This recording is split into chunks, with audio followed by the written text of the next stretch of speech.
पुढे जाऊयात. केतन अग्रवाल हत्या प्रकरणातील आरोपी सिया गोयलच्या वडिलांच्या दुकानावर एफडीएनं छापा टाकलाय.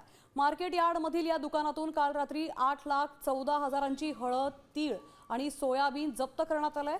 तपासणी पूर्ण होईपर्यंत हे दुकान बंद ठेवण्याचे आदेश एफडीएनं दिले. तर आता इथल्याच मार्केट यार्डमधल्या गोयल यांच्या दुकानाबाहेरून आढावा घेतलाय आमचे प्रतिनिधी सचिन जाधव यांनी.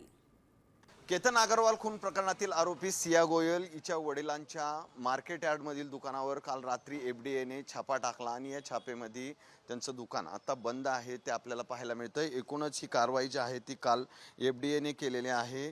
एफडीएच्या रडारावर आता खरं तर मार्केट यार्डमधील दुकानं हे आलेले आहेत आणि एकूणच या ठिकाणच्या दुकानावरून हळद पावडर, तीळ आणि सोयाबीन याचे नमुने जे आहेत ते तपासणीसाठी जप्त करण्यात आले असून जवळपास 8,14,630 रुपयाचा माल जो आहे तो अन्न औषध प्रशासनाने जप्त केला असून या प्रकरणात आत्ता अन्न औषध प्रशासनाने सध्या तरी हे दुकान बंद ठेवायला सांगितलंय. पुण्यातल्या मार्केट यार्ड परिसरामध्ये बीजी गोयल अँड कंपनी असं हे सिया गोयल हिच्या वडिलांचं दुकान आहे आणि काल उशिरा ही कारवाई जी आहे ती एफडीएच्या वतीने करण्यात आल्यानंतर आत्ता हे दुकान आपल्याला बंद केलेलं पाहायला मिळतंय. त्यामुळं यापुढे आता एफडीए यावर काय कारवाई करणार हे पाहावं लागणार आहे.